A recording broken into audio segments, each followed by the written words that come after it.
From a flightless simulator at Ferris Air to a momentous meeting in an alley, to the complex mind of an architect, to every far sector in space, and to the brilliance of the central power battery on Oa.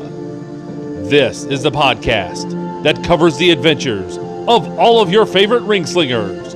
This is the Emerald Echo with your hosts, Adam and the Emerald Enthusiast.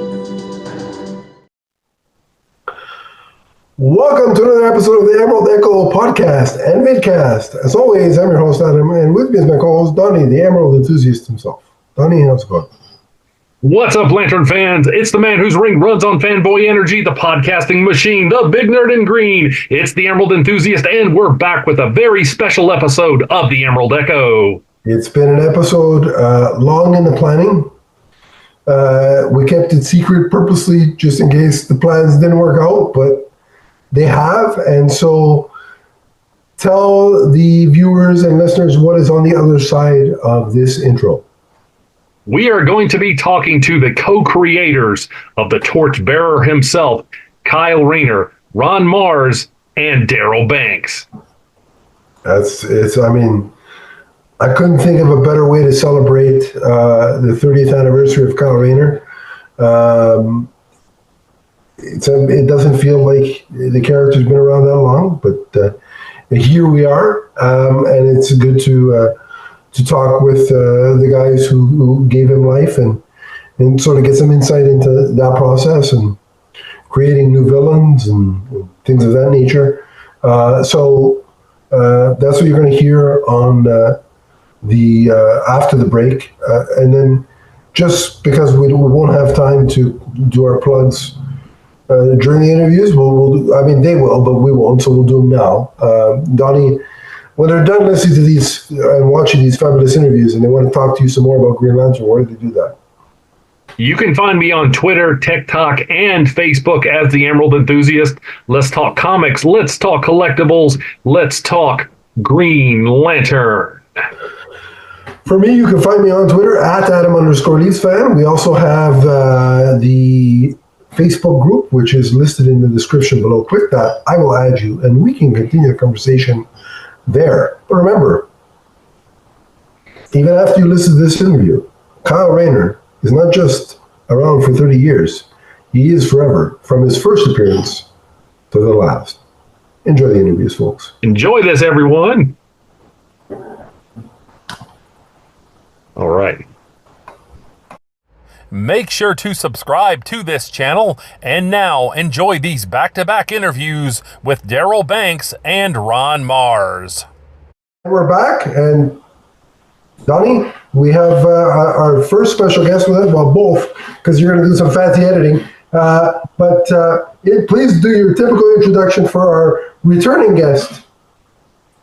Ladies and gentlemen, boys and girls, and all beings of the Omniverse, please welcome to the Emerald Echo, legendary artist and the co-creator of Kyle Rayner, Mr. Darryl Banks. Darryl, welcome back, actually, I should say. And apparently you enjoyed yourself last time, and you decided to come back again, so thank you for that. It's been a while, though. How have you been doing? Oh, great. How about you? All is well here, and Donnie, you're doing well, I assume, from the last time we spoke. I tell you what, I was very hot last weekend when I went out to Lexington. I could not believe how hot it was for the first day before autumn, but I'm doing better now. The temperature is moderated now that I'm back home. So yeah. It's still hot here, too hot for my liking, but that's neither here nor there. I think our audience doesn't care how hot we are in terms of temperature. I think they just want to talk about Kyle Rayner, given the fact that it's the 30th anniversary of the character. Do I have that number right? Oh. Kyle's first appearance, his first cameo was at the very end of 1993, and then he assumed the titular role of Green Lantern in the beginning of 1994. I'm 11 we're years going to talk older about today. I'm 11 years older than Kyle Rayner, so now I feel even older than I did before we started this. I don't know how good that is, but we'll just go. And so, Donnie, we have some questions for our esteemed guest. So let's get it started. Let's take it away. All right. Mr. Banks, my friend, let me ask you a question. One of many here. You two work together. When I say you two, you and Ron Marz work together for the majority of Volume 3 of Green Lantern. What made this such a special partnership? What made it special for me is that Ron, being a very talented writer, but he thinks very visually. And I was always of the opinion is because, he had neighbors or people that lived in a near vicinity, people such as Bernie Wrights and Jim Starlin, and the list goes on. And I think because he knew so many talented artists, I think it had an influence on his writing style. Now, I don't know if that's why. I always felt that, I know if I lived around people of that, galactic stellar talent, it would influence me no matter what I did. I could probably be a volleyball player and still be influenced by that level of talent of that magnitude. So that was what made it a special bond for me, is that as he writes his scripts, he talks about what things were going to look like. Now, obviously, being an artist, explaining things in a way that it helps me visualize, it made the interpretation process so much easier. Wow. That's and you can see. I think you could see just having read the run a couple of times. I haven't read it as much as Donnie, obviously, but I read a couple of those. You could see the cohesiveness between you two. It seemed like you were really gelling at the time. So that came through the work. Thanks. So it worked quite well. Now, when you guys took on the book, it was on the verge of cancellation. Right. Were you excited about the opportunity to revitalize and save the title, or was it more of a daunting task to kind of reintroduce and re-energize this character for new audiences? For me, it was just exciting just to be working at a major company. I had been in the industry itself for half a decade, but with small companies, small projects.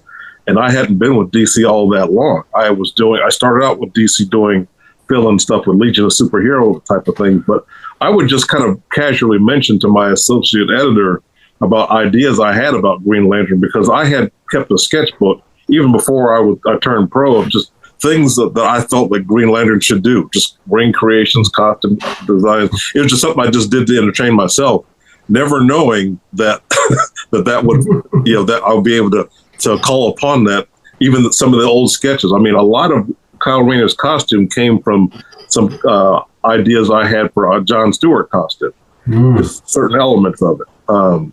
So just, I didn't know that my associate editor on Legion was also the associate editor on Green Lantern. So he was going back and telling them what I said, I figure, maybe if I'm with the company, maybe 5 or 6 years, maybe I can get on a bigger title. But it was like, no, it happened a lot faster than I thought.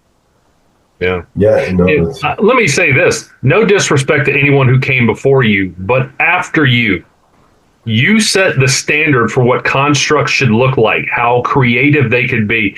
And everyone who has come after you, I've noticed that you can see how much more creative the constructs are, not just for Kyle, but so many other characters. And I think everybody tends to kind of look at your work and say, wow, these are what the ring should be visually. These are what constructs should be. Thanks. I look at it in terms of when you really break down what the ring supposedly can do, it just never made sense to me that the characters would just make really simplistic things if it was based on your imagination. It's kind of like, now I guess I understand why Hal would make a jet or something like, but even that came much later, because he was vacuum sweepers and boxing gloves, that sort of thing, or just sticking the ring out in a blast coming out of the ring. But I thought the ring creates things. As being an artist, I'm thinking it's almost like the ultimate artistic tool. It's like a 3D program that's like 3D printing and out of energy.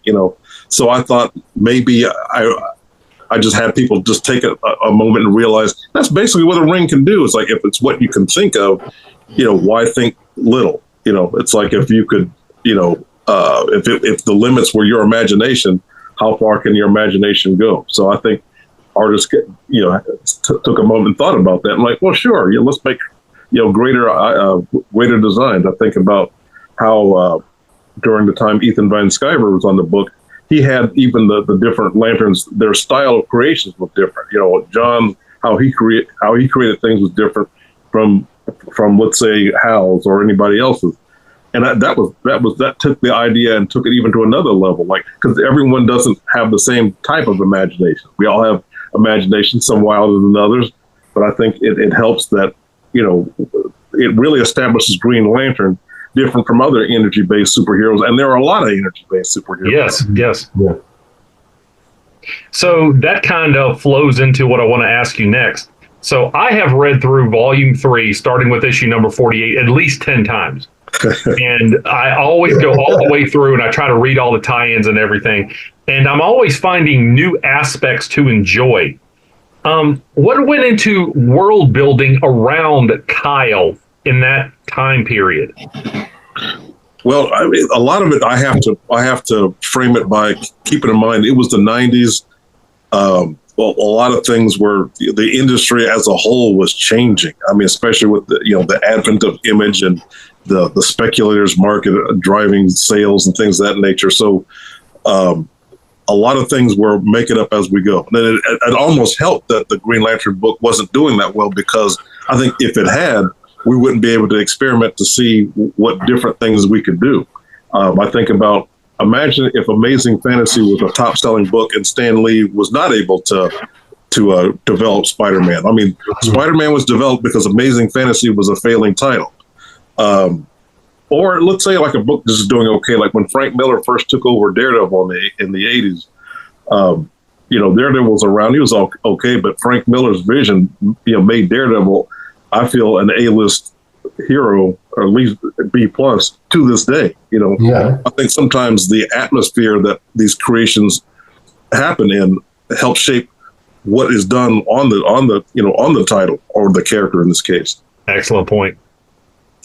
Yeah, it's funny that you mentioned, just an aside, Frank Miller and Daredevil.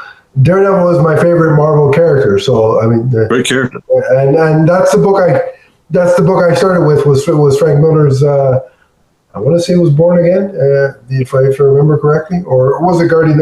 One of his things. But I remember, and he was to say sometimes the movie does drive you to the comic book store. I wish he did it more often. That's what drove me to pick up Daredevil, was watching that first movie. I know a lot of people don't like it. I do. I know I may be weird, but so be it. I've accepted that. But yeah, that drove me to the comic store and then to pick up Daredevil. So there's just an aside that you mentioned that. Back to Green Lantern. Take us through the process of creating new villains like Effigy and Fatality. Now, Effigy, I actually was working from a design that was by, I want to say,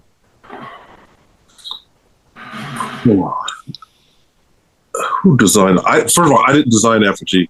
I just helped. I just did his first story, but the costume design was already provided. Okay. I want to say Jeff Johnson, who designed Effigy's costume.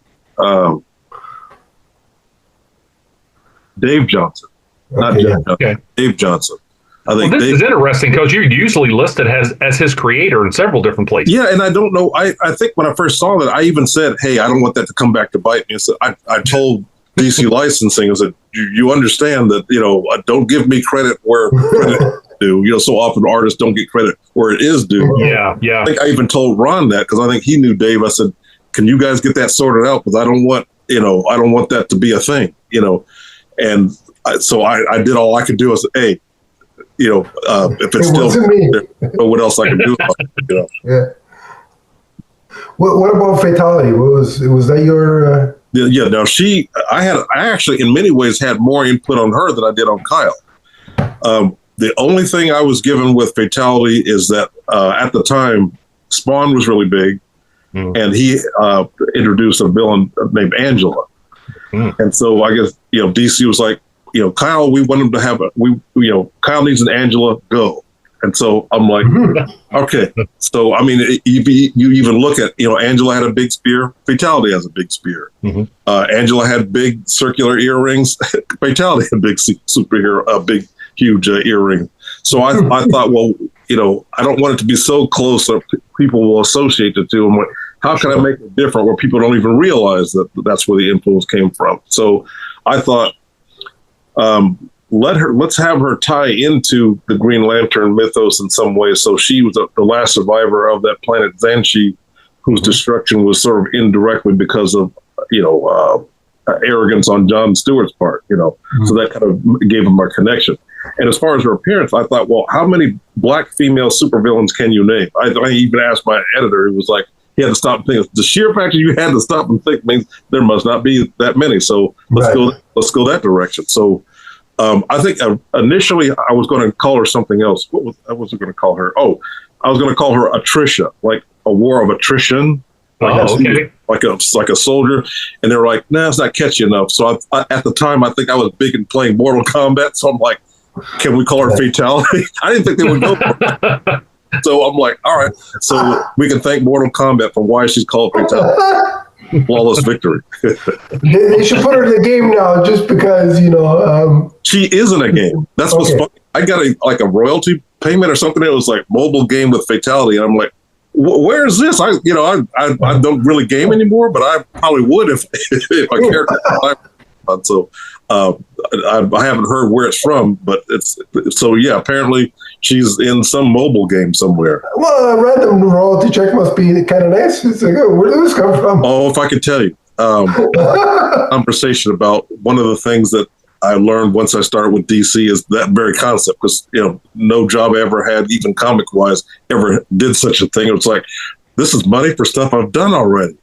Yeah. God is good. I like this. It's funny you bring that up, because years ago I asked you, we were doing a podcast here, and I was like, what's your opinion as the co-creator of Kyle, that later on he was retconned as his father being Mexican?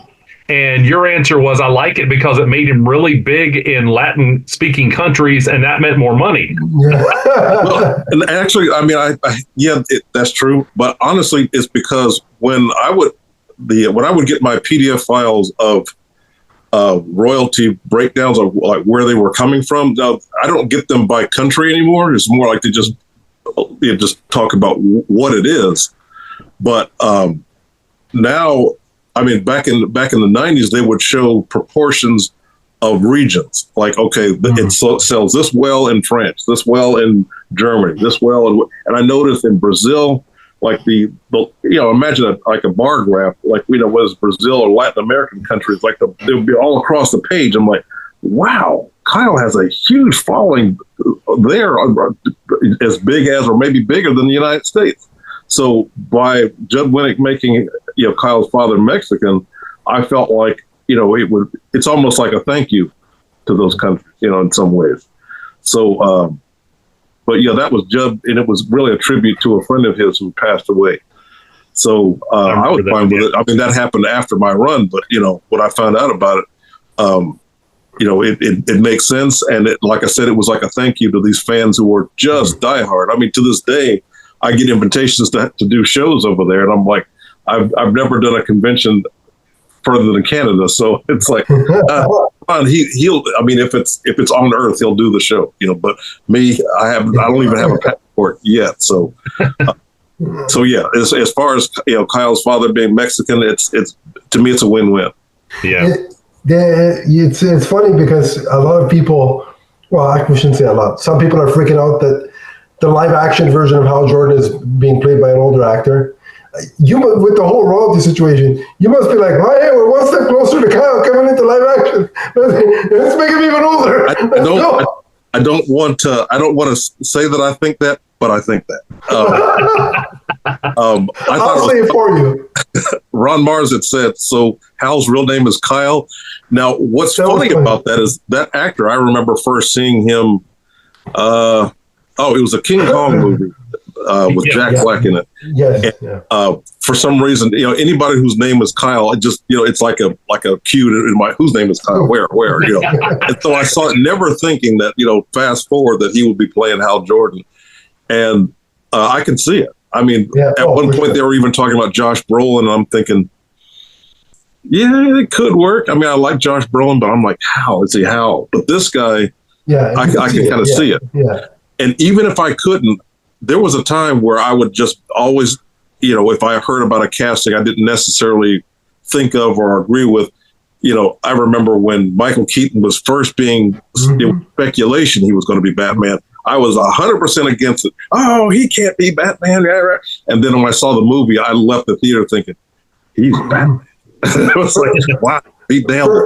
For me, once Heath Ledger played the Joker and did what he did, I'm like, I'm never questioning anything again. I'm just going to let it happen. I was wait and see. Wait till you see the movie. I remember I was against Chris Evans being Captain America. Now he's my favorite Captain America. Exactly. So there you go. But now I'm just going to wait and crossing see. fingers, Kyle's probably sooner than later be on his way to live action. I think it should happen. I think it's just a matter of time. It's just yeah. The popularity is there, so I hope so. Well, speaking of that show, Green Lantern has now had many iconic characters. Kyle has joined Hal, John, Guy, and Alan in having enduring appeal. We've talked a lot on this podcast about why we think that is, but to what do you attribute? What are the ingredients of Kyle's lasting success? Because he started from nothing. I mean, he wasn't a character that we were familiar with from anything else. He started from zero, both as a character and, as a commodity. And what I mean by that is, it's not like, okay, well, this is a character that we saw somewhere else, and they thought, what if he gets a Green Lantern ring? It's like we're introduced to him, and he's being introduced to the Green Lantern, the whole Green Lantern universe. Like he didn't even know how it worked at first. So I think because readers saw that, readers were learning as he was learning. So it's like some of my favorite stories in anything are if I can follow a character's journey, if I can see a beginning, a middle, doesn't have to be an end, but just a progression. Right. Characters get better at their jobs or what have you. Or let's say sports. Yeah, I'm a football fan. If I see guys in their rookie year compared to, once they're all the way to the Hall of Fame. I mean, sometimes I watch analysts and it's like, I remember when he was in college, now he's retired. So I think with Kyle, people it was a really good, easy jumping on point. It's like if someone never collected Green Lantern, someone say, hey, now's a good jumping on point. We got a new character and he's learning the powers, even though it's a character that's been around conceptually since the 1940s or so. Now's a good jumping on point. And I think that's what attributes a lot to his popularity and his connection with fans, I think. Yeah, I think that you say that. I may have said this the last time you were on. It's been a while, so I don't remember. But for me personally, a friend of mine had recommended Green Lantern as a book. When I got back into comics, my friend recommended Green Lantern, and I'm like, wait a minute, that's the guy from the cartoon? Justice League, because that's all I had known. And he's like, yeah, but there's this. And he was explaining Kyle to me. Kyle was the current Green Lantern at the time. So I started with, some graphic novels of Kyle. So that was really my first reading material for Green Lantern. And then just as I was getting deep in the run, they're like, here's Rebirth. And I'm like, wait, what's going on? I'm confused. And so I didn't have that preconceived, oh my God, it's Hal or bust. And, because some fans are like that Hal's the only thing that matters and blah, blah. I never had that hang up, I would call it. For me, it was John was the guy in the cartoon, and I remember the Justice League cartoon, and Kyle was the one I read. And then, of course, through Jeff Johns' work, of course, I've grown to appreciate and enjoy Hal as well. But I think what you're saying about being able to, jump on and go through an entire journey with a character, it's probably not going to be an ending because it's comics and, where's the ending really? Right. They'll just restart the number. Right. But I think what you said there is actually very, from a reader's point of view, I think it's very true. That's at least from my experience with Kyle. Yeah. And I want to say too, and I've said this in many, many places, when people ask me, why did Emerald Twilight happen and why did Green Lantern suddenly shift to this unknown character? And I'm like, look, I was a young adult in the 90s, and I remember all of these fresh characters, and you just mentioned Image Comics. There were all of these fresh characters out there, and a lot of younger readers were like, these old DC characters, they're the characters I liked as kids, or they were your dad's comics. Your dad's comics. But there weren't a lot of young readers jumping on until Kyle Rayner comes along, and you and Ron really reinvented the mythos in a way that not only was Kyle a success, but in so many ways reinvigorated Hal and John and Guy, and really made Green Lantern fresh and hip again. And I don't know where the mythos would be today if you guys hadn't done that. It's hard to say. It's hard to say. I think there were those, especially when we were doing it, when at the beginning it was thought that we hated Hal. I'm like, no, I was hired on the book thinking I was going to be doing Hal. It was, right. As a matter of fact, I had done quite a few, well, not quite a few, it was maybe, 6 pages or so of just Hal, until they were like, no, we're not using that. We're starting from scratch. I mean, my first pages were, let's see, Hal goes into the battery, but he doesn't become Parallax. He just gets more power. And then it was some dangling threads from previous issues. And it was kind of like, I think editorials like, no, we want to reset here. So, I kind of wish I still had those pages. I sold them a long time ago. They weren't even inked or lettered. It was just, I just said, no, we're going a whole different direction. And again, the plan ultimately at one point was to restore Hal back to being Green Lantern and restart the Corps. That was what we discussed. But because what we did caught on, especially Parallax, then it was like, then the hires up, because there's a hierarchy at DC. I mean, like, for example, books have hierarchy. Like they're into offices. Like the Green Lantern office isn't as high as, let's say, the Justice League office. And the Justice League office isn't as high as the Batman office, And so higher ups like Parallax. And so that's why he got a cape. Because, if you notice, when he came out of the battery, he didn't have a cape. Right. And so my editor was informed that, we've got bigger plans for this character. He's going to be more dramatic, and big dramatic characters have capes. I guess, Dr. Doom has a cape, Magneto has a cape, so that's why it's almost like a college player getting a varsity jacket. He got his varsity cape, so I thought, seriously? So, I mean, things like Final Night, that was above our heads. We were informed that was what was going to happen. I'm like, okay, so Ron had to scramble and factor things like that in. But yeah, it wasn't. We didn't hate Hal. As a matter of fact, I submit we took a character like in Hal Jordan that people just thought of. Hal Jordan, the guy from the Super Friends, and made him at one point the most powerful character in the DC multiverse. I mean, fully powered Parallax. I mean, he went toe to toe with the Spectre.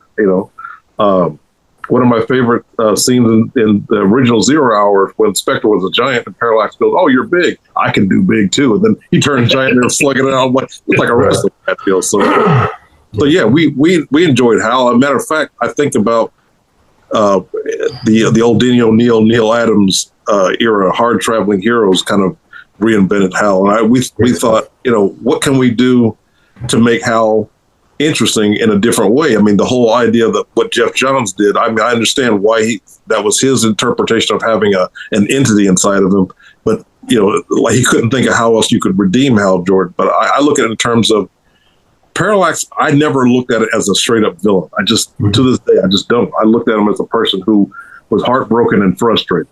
I mean, when Coast City was destroyed, he lost everything. His family, he had brothers. How many superheroes have family? Well, he did. And so all he wanted was help to bring them back, and he was refused after all he had done, and he snapped. I think we've all been pushed to the brink in times in life. So I thought it showed a level of humanity with this fictional character that showed he had limits. So anyway, rant over. Plus, I think that's the strength of the Green Lantern mythos, is that there's different guys with the ring, and they each have a different perspective on how they go about doing things, and I think that's the fun of the IP. And it just boggles my mind that there's a segment of fans that are so, it's either this guy or that guy, and it's only that guy, and that's all I care about. It's like, why? We have so many. It never works. It's it's a buffet of awesome, characters. Just go with it. I like that. Yeah, it's like enjoy. Like Batman is. I mean, it could be Batman Beyond. It could, DC will never fully put Bruce Wayne, in a chair. But Batman is Bruce Wayne. Superman is, until John Kent was Clark Kent. It's only those two guys. With Green Lantern, and I love those are my two favorite characters of all time. I'm not disparaging them, but the point is, Green Lantern has you have options. It's like, today I can have an adventure with Hal. Tomorrow I can read an adventure with Kyle. It's a beautiful thing, and I just don't understand the tunnel vision that certain fans have. It's like, it's my guy or I'm done. It's like, I don't get it. It is what it is. And I've often said this, and it's nothing against Silver Age Hal, because I do collect those and I really like those issues. But the Hal that came out after the whole Parallax situation and after he, is reborn, to me, that Hal Jordan is more interesting than the Hal Jordan before Emerald Twilight, because he's always looking back over his shoulder and saying, will it happen again? And not only does he have to deal with the doubt from the entire universe, including some of his best friends in the Corps, but he's got to confront those doubts within himself of, am I going to give Parallax an opening? And so in many ways, I look at Emerald Twilight and what you guys did in the rest of Volume 3 with Hal, and I think that took Hal Jordan to another level. That reinvigorated him for a new generation and new generations to come.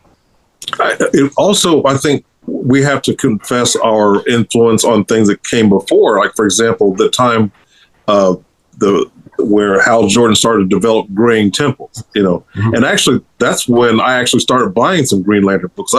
Growing up, I was diehard Marvel, DC here and there, mainly for art more than anything else. But I thought I would be at a comic shop and like, Green Lantern has gray hair, like looks like Reed Richards. Like, what's going on here?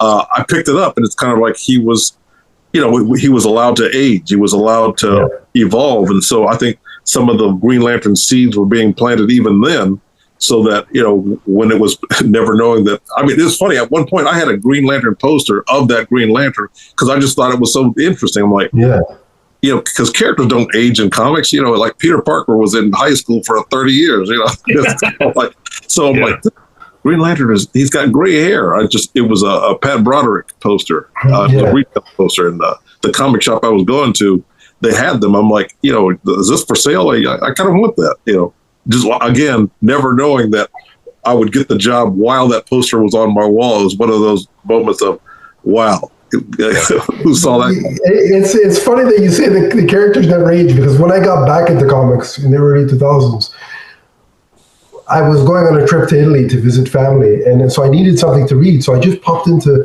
for the first time ever, my local comic book shop, and I'm like, you have anything to read so that I could take on a plane with me? He's like, well, who are your favorite characters? And I'm like, Batman and Superman. He's like, hold on. He goes to the back, and he comes out with Dark Knight Returns. So he rings me up, and I'm actually reading it on the plane, and I'm like, what? Wait a minute, Batman's 50-something, 60. Like, what did I miss? When did this happen? What's going on? I had no concept of an Elseworld. Like, I didn't know what that was. So to me, I'm like, what? I missed a lot of crap. I'm like, what's going on? So then you say that, I had that same kind of reaction when I read Dark Knight Returns. What's going on here? So yeah, it is striking though, which again it takes me back to I don't know how fans can complain about the age of an actor when we've seen how with growing temples. I don't get it, but it is what it is. But before we get to our last question, there, I do want to mention another thing. The last time you were on this podcast, we talked about how one of the things that really made an impression on me is how you drew Kyle and other characters using pro wrestling holds. Oh yeah. Wonder why, including the Scorpion Deathlock. And I noticed that recently, in the last couple of years, you drew an issue of Nubia. And there was a German suplex in there. Yep. And I initially on Facebook, I sent you a message. I was like, wait a minute, is this a German suplex? Yes, it is. So that's all they have to do is just put your name on the title. I don't care what it is. I'm going out and getting it. So, yeah. It's funny. It started with when I was still doing Legion stuff. This is before Green Lantern. They wanted to just get inventory of pinups. whether it would be anything that I did or not, because just that was something that happened. Sometimes they do inventory stories or pinups, but in this case, they wanted, some ideas like, what do you want them to do? I'm like, well, what characters can I use? I'm like, one, it was Ultra Boy battling the Persuader. So I'm thinking, oh, you're getting a wrestling again. I'm thinking I'm submitting the layout, and they're going, oh, they're not going to go for that. It was him putting the Persuader on the abdominal stretch. Abdominal stretch. So I'm thinking, and so I'm talking to my my associate editor about that, and he said, yeah, it's approved. I'm like, and you guys were okay with that? And I'm like, all right. So then came time to do a Lobo one. So I'm like, again, he's going to be in a wrestling ring. It was like beating some lizard alien against a turnbuckle, and they're okay with it. And then I had a crowd scene on an alien planet. I had Big Van Vader in a crowd. No one's going to know who that is. And so Mike, he goes, oh, that's Big Van Vader. I'm like, how do you know who that is? He goes, you keep asking me these questions. That you need to realize something. We're just down the street from Madison Square Garden. Yeah, we know about wrestling. I'm like, oh, so you guys are okay with that. So fast forward, when here comes, Hal and Sinestro fighting to the death, I'm thinking, they're never going to go for this. DDTs and camel clutch. I thought I was going to have to redraw all that stuff. And they were okay with all of it. And I thought, wow. When I remember noticing, I'm like, all right, this guy's a wrestling fan. I dig it. Oh, yeah. Which, just before I get to the last question, maybe I missed it. Has anybody hired you to write a wrestling comic? They should, if they haven't. No, they haven't. I think it's one of those things where if I had to do it on purpose, I don't know if it would be as good. I think it's one of those just pushing the envelope. Like the one time Kyle created this Ultimate Warrior body armor type of thing. That's not a coincidence. That's 100%. And I got to give Donnie credit. He even picked up on one I thought no one's going to get. Major Force, he had kicked Kyle in the face, and you go, that's the Hogan big boot. I'm like, you are the only person that caught that. That's 100%. And what's amazing is the foreshadowing that was, because look how villainous Hogan's become. Anyway, who knew? I'm going to leave that. I was telling a friend yesterday. Hulk he threw his big boot in a very particular way. It wasn't like an actual trained martial artist kick. He would throw his arms up in the air and he would just kind of throw his foot up there and people would run into it. And I was like, the way Major Force is doing this sounds like Hulk Hogan, What's funny is after Donnie, because Donnie mentioned that to me, he's like, did you notice that? So I went back and I'm like, how did I miss that? Because I used to love Hogan as a kid. Emphasis on used to, but I digress. But yeah, so he even pointed that out to me, and so it was pretty funny. Yeah, I've had other cameos. I had Ric Flair and Sting. Yes, yeah. I remember that. Anything else? Just whenever I can, what I thought was sneaking in there, but never realized. Oh, they saw all of it. They didn't see some of it. It was kind of like, again, I'm thinking, probably make me change it. I'm like, no, they were okay with it. I'm like, they probably had a betting game in the office. Okay, when's the next wrestling reference going to be? Yeah. No, that's great. But in terms of our last question, tell us what work are you up to now? What are you doing now that fans should be aware of? Anything in particular? Well, I hope everyone was able to pick up a copy of the 0 Hour yes. 30th anniversary special. It's just hard to believe it's been 30 years. I'm still old as it is, but I hope everyone picked that up. They thought, all the variants, yeah? Yeah, 4 copies. I'm shocked that you bought all the variants. I hope that people enjoyed that. And right now I'm working with Milestone, doing a mini-series called Shadow Cabinet. When Milestone first launched, in the 90s, I really wanted to do some stories or at least covers with hardware, and just schedule-wise, it just never happened. So this is fun to be able to hopefully introduce or reintroduce fans to what makes Milestone characters great. And I think there's a lot of things even I don't know about the character, so it's a learning experience for me as well. So hopefully that people will enjoy the projects that are coming up. I mean, I'm a part of some, but they're really planning to really go full out with Milestone characters, because I think they're great. They're very unique, even though they may seem very similar. Like, for example, if you look at Icon, he's not just a black Superman. He's his own character. Sure. Hardware isn't just Black Iron Man. He's his own character. And I think being able to show in what way. So if fans will take a look at it, and I feel that we've got great creative teams writing, art, the whole 9 yards. So that's what I'm working on right now. And I think issue 1 comes out next month or so. I'm not really sure, but I'm finishing up issue number 2 this weekend. So hopefully people will enjoy it. I hope fans do take a look at it, because I remember when they announced the sort of return of the Milestone characters. Mm-hmm. I was really excited and looked forward to it. And of the stuff that I read, that I think was it Icon and Rocket, I think, that came out. Mm-hmm. Okay. Yeah. I really enjoyed that.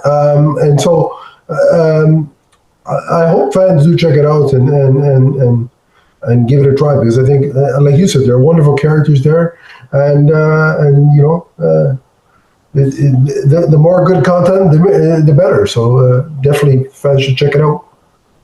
Also, want to put in a plug. People should pick up the comic, the creator-owned comic Horror Show. You did the pencils on Horror Show. I loved it.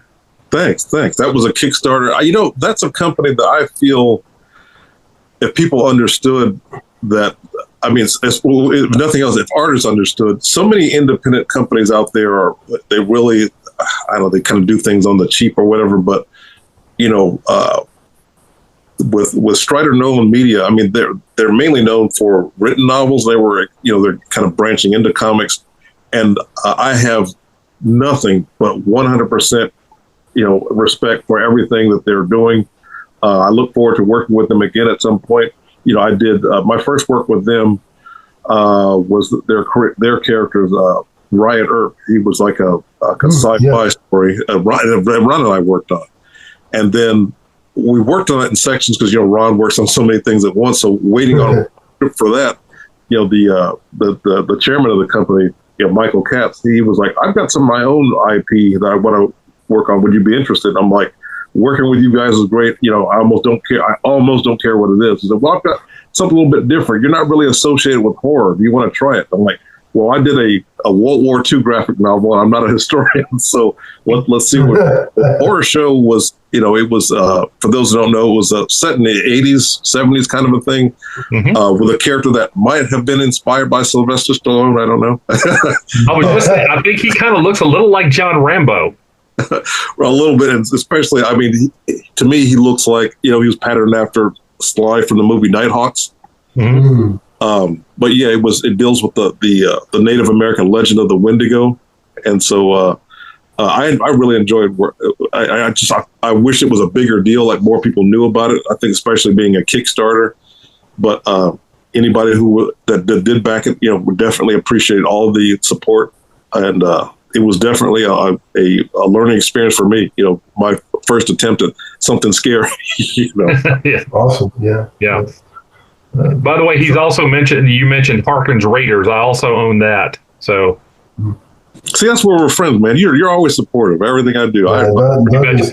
Dude, I am always pointing the way. Thanks, Donnie. I appreciate that. Yeah, well, we appreciate you coming on. I like when he buys extra copies, so one day I can steal them from him. But that's, one day you're going to see me behind him with a steel chair. And that'll be the last episode. Serious finale. No, but again, thanks for joining us. It's always a pleasure. Before we let you go, where can people find you online? If you wanted to find you online, go ahead, plug away. Oh, I'm on Instagram. I'm on Twitter, X, whatever you might call it. I have a Facebook, but I'm not on it that much. But you can easily find me on Instagram at GL Prime. Yeah. Perfect. Again, it's always a pleasure to talk to you. Hopefully, you'll come back again someday. Oh, absolutely. Anytime you want to do it again. And Donnie, you've got my information. Yes, some more. And thank you for tolerating all the times that I message you on Facebook Messenger and say, "Did you see the figure that just came out?" That's why I gave you my phone number, because Terry Austin. We spend more time talking about our hobbies than we do comics or art. Right. Terry's kind of retired now, anyway, so he just sent me some some sketches he did, because he'll still draw, but we spend more time talking about either the toys we collect, or I'll ask him about something that happened a long time ago. Like, what's the real story about, something from comics history? And I feel like he needs to write a book. I'm telling you. I mean, he could do a book just on X-Men, just on his time on X-Men. This things that I think that maybe fans don't know. Like, you think but Terry was there when XYZ happened. It's like, oh, wow. So awesome. Well, okay. Well, thank you so much, sir. And again, a big reason why I'm doing this today, and the big reason why I call myself the Emerald Enthusiast, and I put so much time into this podcast, and I spend so much time online pointing the way to Green Lantern, is because of people like yourself and Ron Marz. So thank you so much. Well, thank you. I appreciate all of it. The reason Green Lantern, Kyle, is so popular is because of support.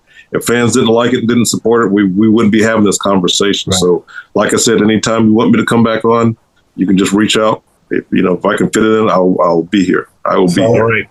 Yeah. Hopefully, we'll all be around for Kyle's 50th anniversary. Well, but I mean, when we did it, we had no idea that it would be around this long. No idea, because it was the '90s. You had Batman's back was broken, and then it wasn't. You had Chains in the Air was here today, gone today. Superman was dead, and then he wasn't.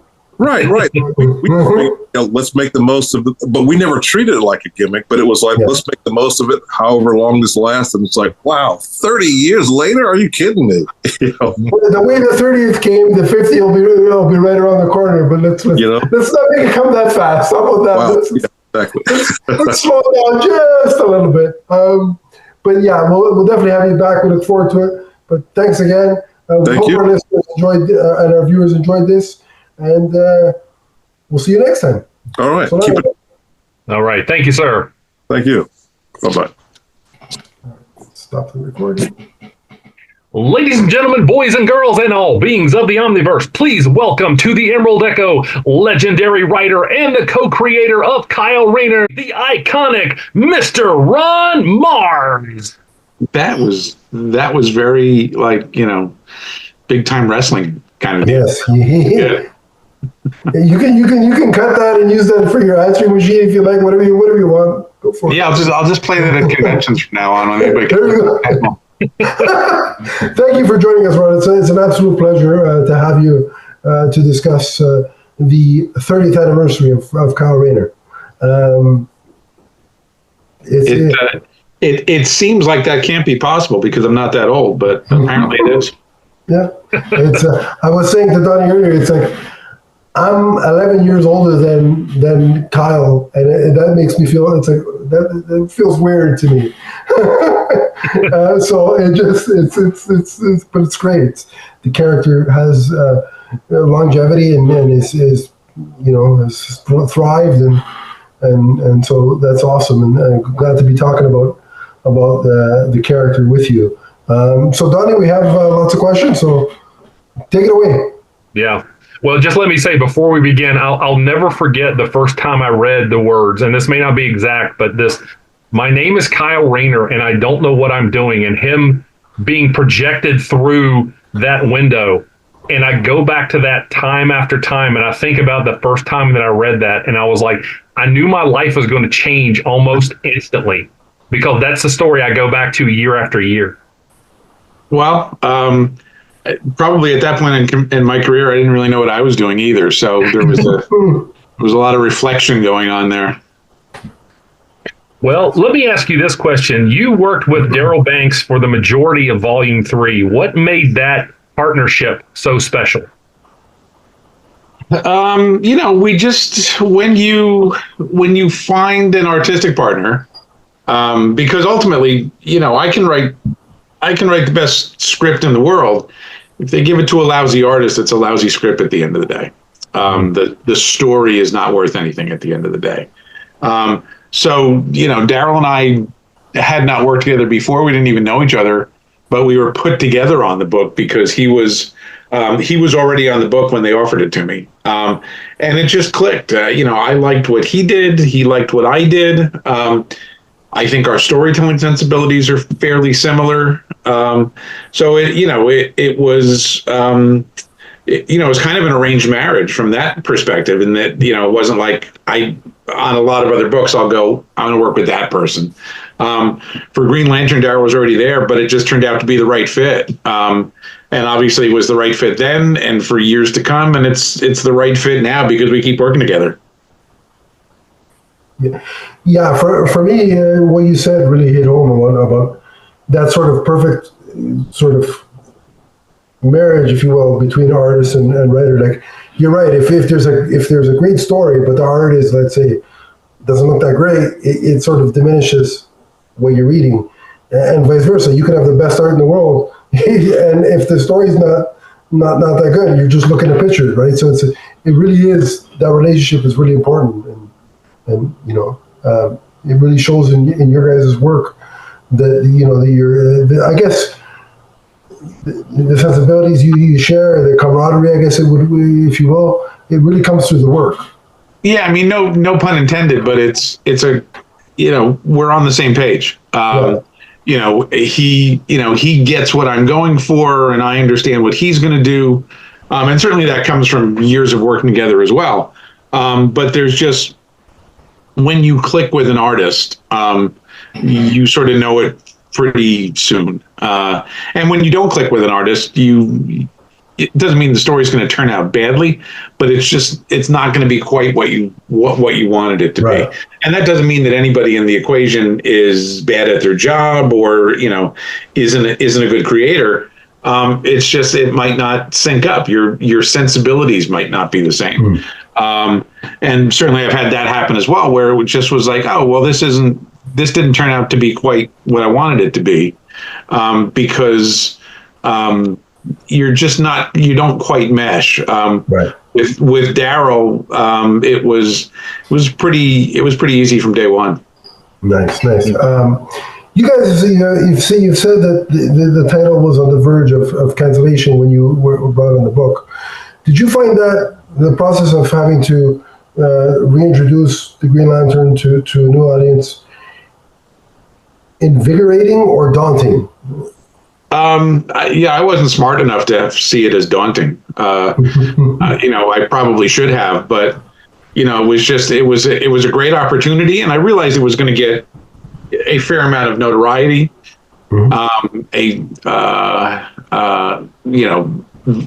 From notoriety comes notorious, so I guess that's appropriate too.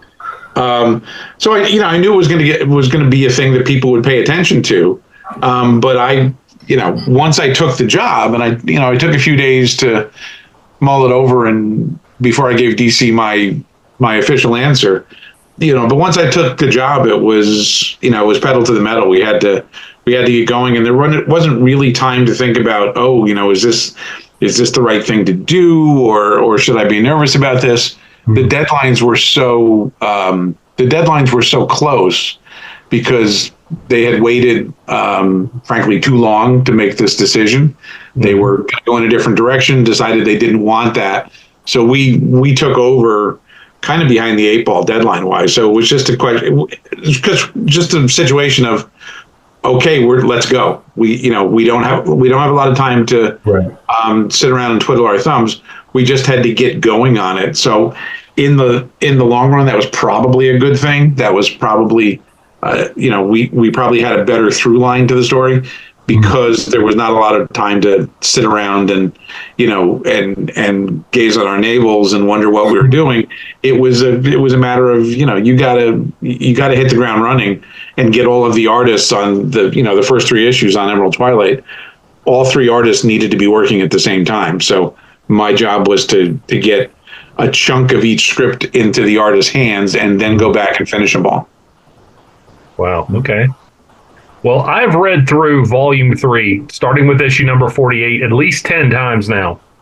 And I'm always finding new aspects to enjoy. What went into the world building around Kyle?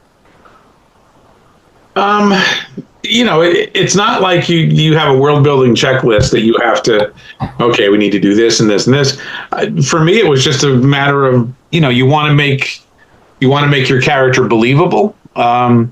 much more of a three-dimensional character than a cardboard cutout, and that means that the world around him needs to be believable as well. So the world around him, meaning, you know, where he lived and the people around him and the characters that he came into contact with, both average people and the superheroes around him. You know, the job was to make it all seem as real as possible. Because otherwise, why would you be invested in the book and the character if it didn't seem real, if the stakes didn't seem like they mattered? So there's, you know, I don't ever approach anything with a you know, a checklist of, okay, these are the things you need to, you know, to make a world building venture successful. It's more than anything else. It's just, well, you know, how do I flesh out everything around him so that he seems like he's embedded in a real place and surrounded by real people. Like Radu, who's one of my favorite characters. And I always talk to people about how much I like Radu and how much that really kind of grounded Kyle all those times that he sat in the coffee shop and he just, you know, was kind of pouring his heart out and wondering what he should do. That always seemed so real to me. Well, I mean, obviously, Radu is a story device as well, because you need somebody for your main character to talk to. You know, that's where sidekicks come from. Not that Radu was a traditional sidekick. He was a recurring character that I could use to give voice to whatever Kyle was going through. You know, whatever wisdom that Radu was gonna dispense to Kyle. It was, and I just like the fact that, you know, New York City is a melting pot. You know, and yes, you go into a coffee shop in New York City, in Manhattan, and more than likely you're going to be talking to somebody who was born somewhere else, who has a different experience and a different background.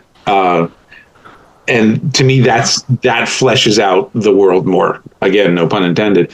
It makes it seem more real if the characters that are around your main character are individualized and somewhat idiosyncratic, rather than just cardboard cutouts that serve a purpose. Yeah, it really did work. I think the fact that he would sit and talk with him, it did, you know, it was very relatable, very realistic, and I think that helps the reader get into get invested into the world, and then all the crazy superheroics and all that stuff can happen. And you just go along with it, but I thought it worked. The character worked. Thanks. It's you know, a lot of that is contrast. Is one of your big tools in your writer's toolbox. The normal stuff that happens, contrasted against the crazy superhero stuff, makes each of them work better. They, you know, if your book is just crazy superhero stuff all the time, that stuff doesn't seem as exciting or over the top because you don't have any contrast. It's, you know, it's excellent point. Yeah. You know, you need both ends of it so that, you know, you feel like once the big superhero fight is over, you get a breather, you relate to, you know, you can get inside your character's head a little bit more. And when when the normal world is what you're exploring, and, you know, Galactus descends into New York City. It seems bigger and crazier because you've just been dealing with two people having coffee. Right. Yeah. Not everything can be a third act battle for an entire book. That would be pretty monotonous. You're right, dude. Well, I mean, look, there are certainly people who do that too. I'm just not one of them. That's not something I would be good at. And it's not something I'm interested in as a writer or as a reader. So, you know, I think we all tend to write the stories that we want to read. So, what I end up writing is stuff that I would be interested in as a reader. Take us through a little bit of the process of creating new villains like Effigy and Fatality. For the most part, Green Lantern's villains sucked, so we needed some new ones. I don't know that I covered myself in glory all the time, but I do think Effigy and Fatality worked pretty well. Effigy was kind of the mirror opposite of Kyle. Is like, oh, what if somebody who's a bad person gets these powers? Kyle was sort of a random choice to do this and had to live up to the job, had to shoulder the burden that was put upon him. And he's essentially a good person, so he rose to the challenge. Effigy was more about, well, all right, what if somebody gets handed a bunch of power and they're a shitty person? They're selfish and venal and motivated purely by self-interest. What's that look like? So that's where Effigy came from. He was in many ways supposed to be Kyle Sinestro, because he was a reflection of Kyle if Kyle had been a much worse person. And Fatality just, obviously I drew the inspiration from Cosmic Odyssey by Starlin and Mignola, which is one of my favorite books. And those are two of my favorite creators and frankly friends. And I always felt like, oh, there's something to be mined there because John Stewart failed. John Stewart, in a larger context, means the Green Lantern Corps failed, and that's got to piss somebody off. That's got to leave a scar. So I wanted somebody who had a villain who was very personal. For John, certainly, and also for Kyle, because her vendetta was not, against anybody else but Green Lanterns. And Kyle was the last Green Lantern at that stage. That meant that was who she was going after. So I always feel like villains who are very specifically oriented to that hero, not just somebody that's robbing a bank in Gotham City, and so Batman has to stop him. There is something about that hero that villain is attached to. Right. So Fatality, even though her inspiration came from a John story, ended up as kind of a big foil for Kyle, simply because he had taken on the mantle, and that's not always a great thing. Right. He lived up to the mantle, and now that means, well, not only do you get all the good stuff, you get crazy people. Yeah. Well, and she mentally tortures John a lot too through your run there, and so she served a double purpose of being this really powerful, very knowledgeable about the ring, opponent for Kyle, but at the same time, John is just torn apart psychologically by her presence. Well, the old adage is that villains are the heroes of their own stories. I think those tend to be the best villains. Dr. Doom and Magneto and Apocalypse. They all think they're right. They all are convinced of their righteousness, and frankly, Fatality is too. She feels like she's doing the right thing. She's doing the honorable thing to hunt down Green Lanterns. So she's very much the hero of her story. It's just that she wants to kill our hero, so that's why she comes off as a villain in her appearances. Yeah. I own 4 copies of her origin issue, so I love her. I'm shocked, Donnie. And I can't wait for that McFarlane Effigy figure. I am so excited. Anyway, there's one coming? Yes, there is an Effigy figure that's getting ready to hit the market. Man, they tell us nothing. We don't know. See, mostly. Go ahead. Mostly, I learned about action figures coming out from you. Well, thank you.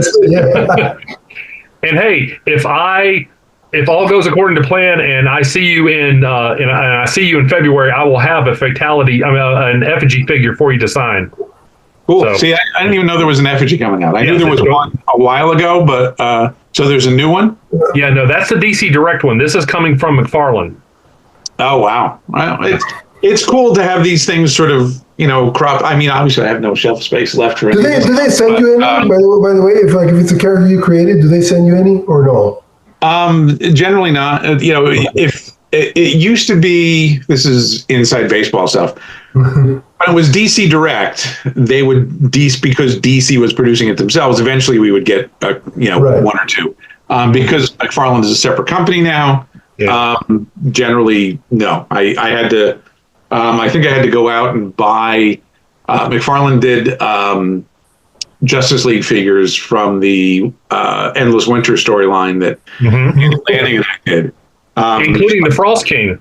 Yeah, like 5 figures across. It was across the line of 5 figures, and the Frost King was the Build-A-Figure in it. So I had to go out and buy all 5 of them to get the character that I created. Oh, it's funny. It's funny that you mentioned Endless Winter, because when Donnie and I reviewed that, it's like every issue I would mess up the title of that book. Without fail, it was like, what? And Donnie's like, that's not the name. I'm like, oh, never mind. He kept calling it Winter's End or the End of Winter or whatever. It's like, what is it? Well, it's the same idea. Well, I will say, though, how well, and I gave you credit on a couple of those episodes, how well you wrote John Stewart. You really got his personality, and I was so impressed by that. Well, I mean, I wrote John, kind of in the way that I could write him, and so that he would make sense to me. Obviously I drew on what came before, and really probably drew most upon the stuff that Denny and Neil did with him originally. And then just, you find your way into a character, however, whatever thing about that character appeals to you is your way in. And I was fortunate enough to find a way into most all of the, at that point, ex-Green Lanterns, but Hal, John, Guy, Al Scott, all of the, surrounding characters, Jade, Obsidian.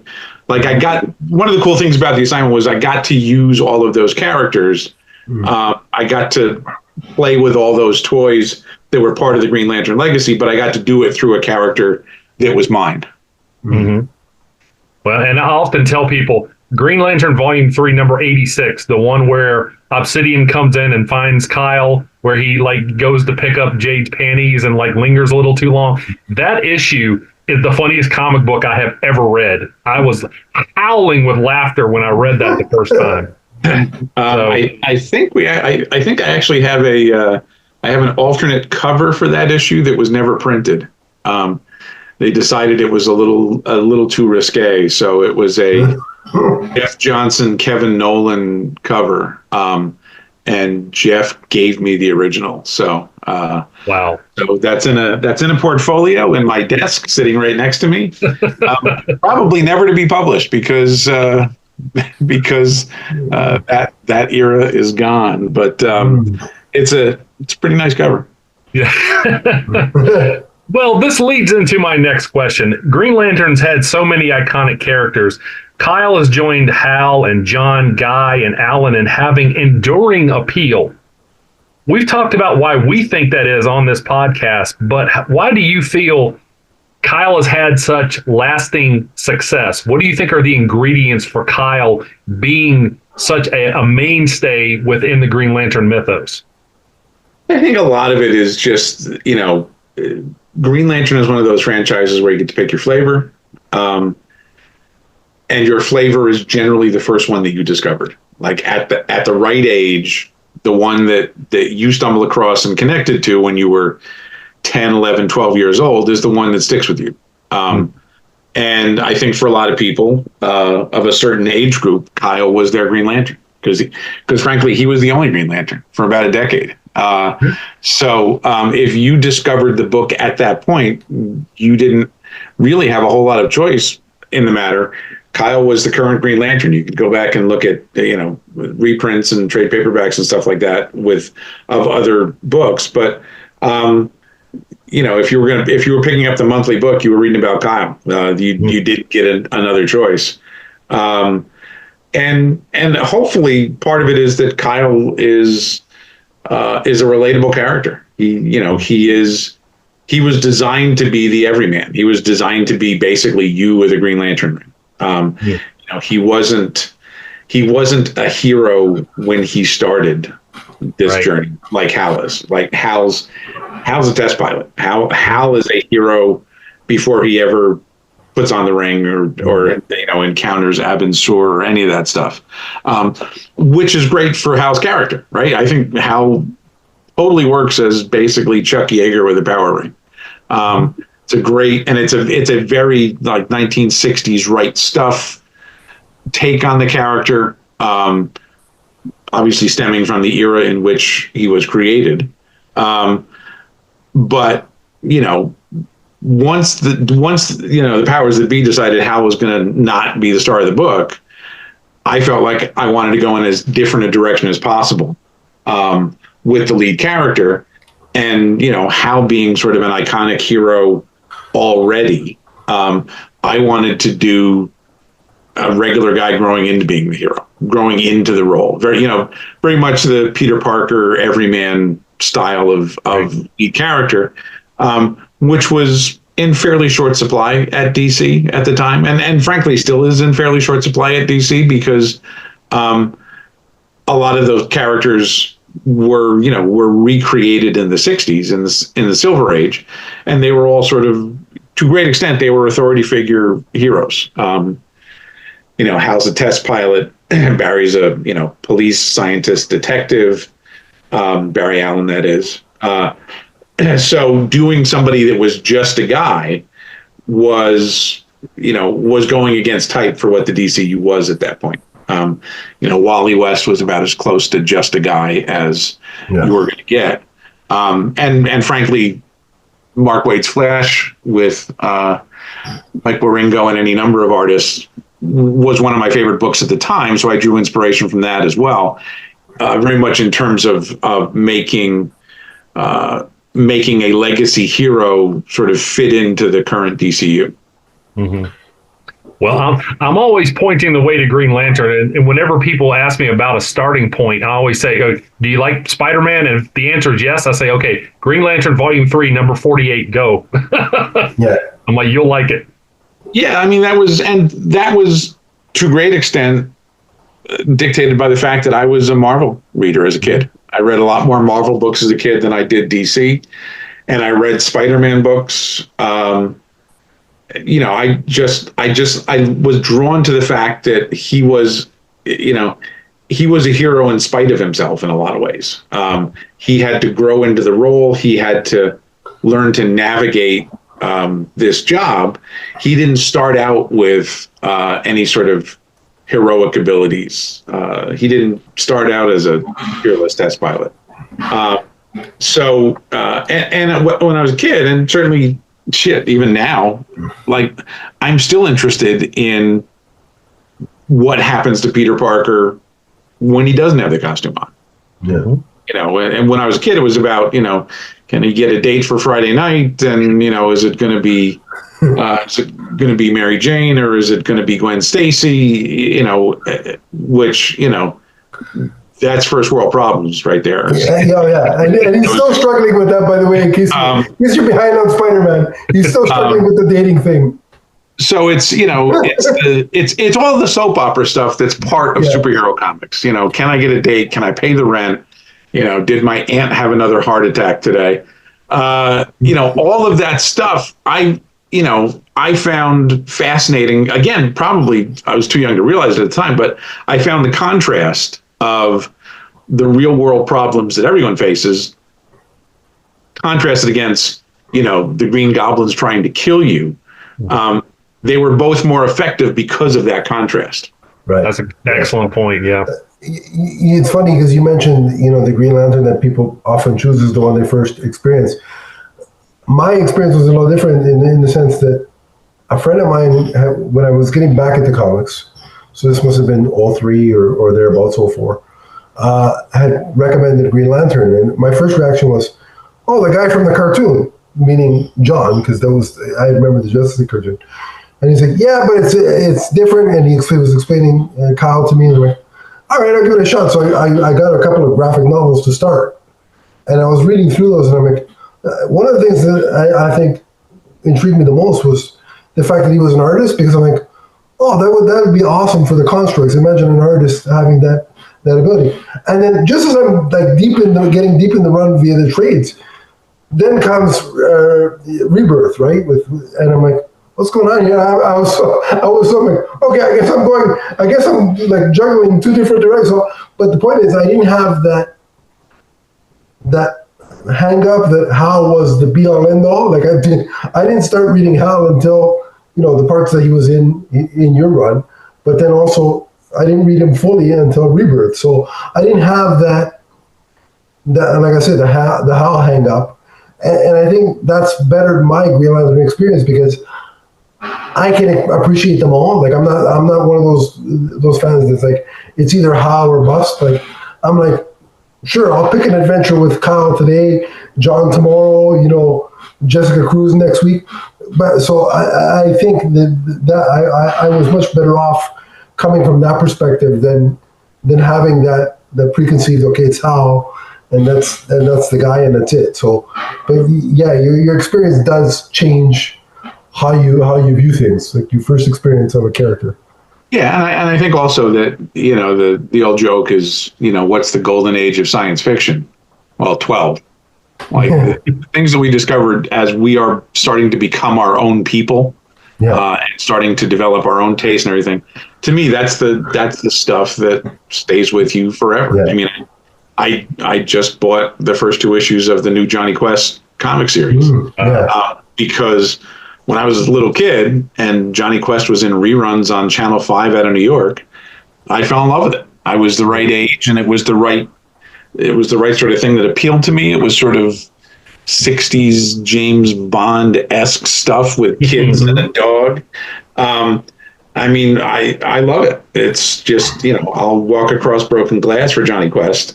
Whereas, generations behind me will do that for Ninja Turtles or Transformers. And those things don't mean anything to me because I was a little too old for those. Right. That stuff completely missed me because I wasn't a kid. I wasn't 12 when those came out. So I look at it and go, "Oh, that's dumb." That's for children. Why are you guys still reading that stuff? But I understand that. Ultimately, we all feel like, well, my nostalgia is awesome. Your nostalgia is dumb. You know a little bit about that from some Hal Jordan fans. We got some letters. Yeah. Just a few. I just want to say to you though, I've always felt this about your work on Green Lantern. So I was in my 20s, I was in college, and it was the first time that I had gotten to a city and I had my own money and I could go and buy the comics that I wanted. And it was Kyle that really got me interested in the other Green Lanterns. And so then I wanted to go back and read the old trades too, because you developed them so well and made them so interesting to me. I'm like, I want to know everything beforehand too. And so people who are just like, oh, well, he only cared about his character. I'm like, that's not true. He wrote John and Alan and Hal so well. Well, like I said, I had the gift of exploring the whole Green Lantern mythology and the legacy of it all, but through the lens of a character that was created by me and Darryl, and was the character that we wanted to work with. But we also had all of those other characters still around. They weren't Green Lanterns anymore. But I really liked the dynamic of John Stewart and Guy Gardner and Alan Scott sort of being around as these, almost spiritual advisors to Kyle. As he's doing this job. He's the only one that can do this job, but he gets to lean on the guys who have done this job previously. It's like being a rookie on a baseball team, and you can lean on the veterans to tell they tell you how this works. They tell you, right. So there are some hard knocks regardless, but when you have people that you can rely on to guide you, I think it makes for a more interesting story, and it also seems like a more realistic story. I mean, when I broke in to comics, I had people like Jim Starlin and Bernie Wrightson and Terry Austin to tell me how things worked, like the behind the scenes stuff, the interacting with editorial and like all of that stuff. I had people who had been there and done that, explaining to me how this all worked. So I felt very fortunate that I did have those friends who were looking out for me. So I mean, maybe subconsciously I was reflecting that with Kyle and the mentors that he had around him. Yeah.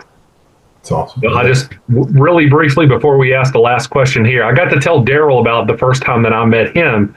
My reaction with you, it was Roanoke in 2019, February 2019. And I remember seeing you from a distance, and I was like, I looked at my wife and I was like, I can't go over there. I can't go over there. I won't be able to talk. And she's like, sweetie pie, just calm down. Breathe, sweetie. Breathe, sweetie. And I was like, it's really him. He's really over there. So I hope that I made sense and I wasn't like completely like indecipherable in what I said that day. I don't know. No, I think it worked out quite well. Okay. That's awesome. We've talked a lot about Kyle, but tell us what are you working on now that we should be looking out for? Well, the 0 Hour anniversary just came out. I think the same day, Savage Sword of Conan 4 came out. I've got a story in there with Mike Perkins, with El Borak, which is a almost kind of a proto Indiana Jones character that Robert E. Howard created. Mm-hmm. So there's more Savage Sword of Conan stuff, which I'm tickled about, because that was when I stopped reading comics as a kid, because comics were for kids, children. Yeah. So by the time I got to the ripe old age of 14 or whatever, I decided comics were for kids. I kept reading Savage Sword because that was a magazine. It was black and white. It was classy, and it had naked chicks in it. So very appealing to my 14-year-old self. And now, all these years later, I'm actually in Savage Sword magazine again. So I don't get, you get somewhat jaded after a while to like, oh yeah, that book came out, it's good, but Savage Sword is like, oh, when those comps showed up, I was like, oh, this is kind of cool. Here's my name, Savage Sword of Conan magazine. So there's more Savage Sword stuff coming. There's some stuff that I'm working on that hasn't been announced yet that'll be out next year, and I can't tell you who that's for, but it's coming. And I'm also still working on the Diablo video game franchise for Blizzard, which keeps me well and truly occupied most days. Awesome. So, I'm editing stuff for Sandstorm Comics and the United Arab Emirates, and there's a bunch of you're always juggling in this gig. You're always juggling jobs, small, medium, and large. You're always juggling things, and that's frankly what I'm doing today. Is I gotta do this short story that I said I would do for a charity thing, and I've got to finish off a pitch with an artist buddy for another thing. And it's when you're a writer, you are constantly keeping a bunch of different plates spinning, because that's just the gig. Mm-hmm. Well, I often refer to you as the Kyle Ripken Jr. of comic book writers, because you just seem to keep going and going and going. Well, I like doing it. I like doing it. I'm very fortunate to be in the position I am, where I can still do what I want to do. I can still generate projects and get them approved, with some regularity. And frankly, my Blizzard gig keeps me occupied and pays all the bills. So I'm extremely fortunate to have broken in when I did, to have been doing it ever since, and to still do it. I don't ever lose sight of the fact that this is a dream for a lot of people, and a lot of people don't ever quite get to fulfill it. And I have been doing it for more than 30 years. I don't ever look that gift horse in the mouth. Awesome. That's awesome. That's a great mentality to have, in terms of it's more than just work, in a sense. Well, look, there are plenty of ways to make a living, right? This job is hard. Yeah, of course. It's a grind. It's a constant source of juggling, and you're doing this job and getting the next job, and it's even harder for artists. I mean, writers have a much easier road in this business because you can generate your own projects, and what we do is nowhere near as hard or time consuming as what artists do. Artists in this business are extremely, extremely hardworking because there's no way to make a living otherwise. So it is a grind for every artist in this business. Just completing one book is a hell of an accomplishment. The ones who have been doing this for years are like the special forces of commercial artists. We writers depend on an amazing collection of craftsmen and artists to bring to life what we do, and I'm always thankful for the effort that the rest of the creative team puts in, because I feel like in a lot of ways I have the easy job. Mm. Yeah, I'm always in awe of an artist because I can't draw. So anybody that can is like, wow, you can actually do that. You and me both, man. I can see it in my head, but I can't put it on the page. I need somebody else. That part of the equation. So where can people find you online if they want to keep up with you? And the easiest, my website is ronmarz.com. There's, it needs to be probably spruced up and updated a little bit, but there's a contact button there if anybody wants to reach out. I'm on Twitter still. I'm still on the hell site known as Twitter. Yeah, exactly. I was used to be a nice place. I was here before Elon, and I'll outlast that son of a bitch. So I'm at Ron Marz on Twitter, and my convention and appearance representation is 7 Lafayette Speakers Bureau, and my guys there are starting to get shows booked for 2025, and it's fun. It's you get to go out and hang out with people that are reading the stuff, and sometimes use your passport and go to exotic foreign lands. It's crazy that I get to do all this stuff because I write comics. Yeah, you do a lot of cons too. I look at your schedule and I'm like, Darryl was saying that if it's on Earth, you'll probably be there. Well, it's I try to do like one a month, but sometimes scheduling works out and you don't want to disappoint somebody, or you get a really good offer for somewhere, and it starts to pile up. So you have to be a little more like this summer when I had to cancel on Roanoke because I had COVID. And then the next weekend, I was supposed to be in West Virginia, and the airline could not get me there. Their system was screwed up enough due to weather that they were just like, yeah, we can't actually get you there until Sunday. And I'm like, well, it's not a whole lot of good to me.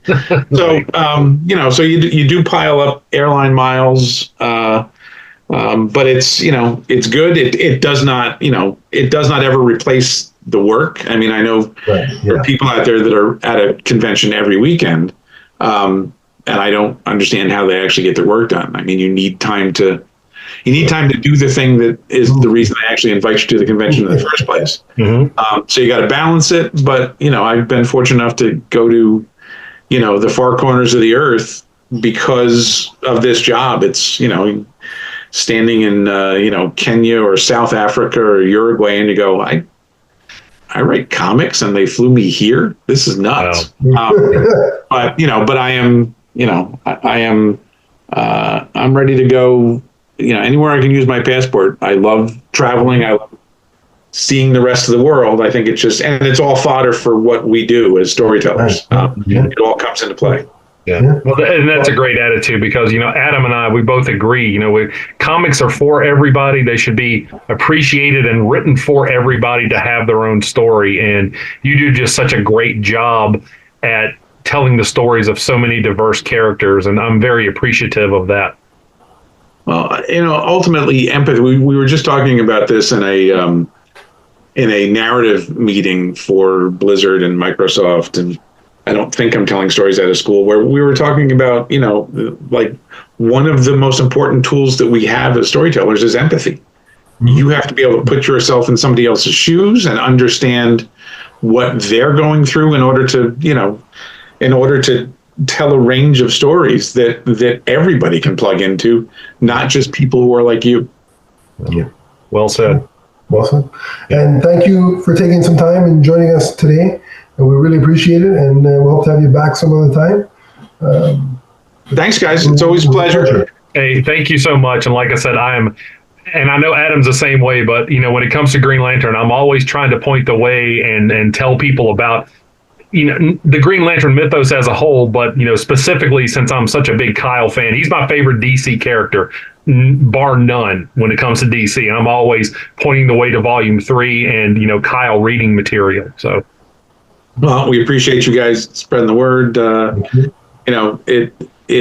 think we would. Like Darryl and I think would do this job even if nobody was reading it, because we just love this job. But the fact that we do what we do and the audience comes along for the ride is a huge gift, and we're very appreciative. Okay. Again, we thank you for your time, sir. Thank you so much, and have a great weekend. Thanks, guys. You too. Enjoy. So long.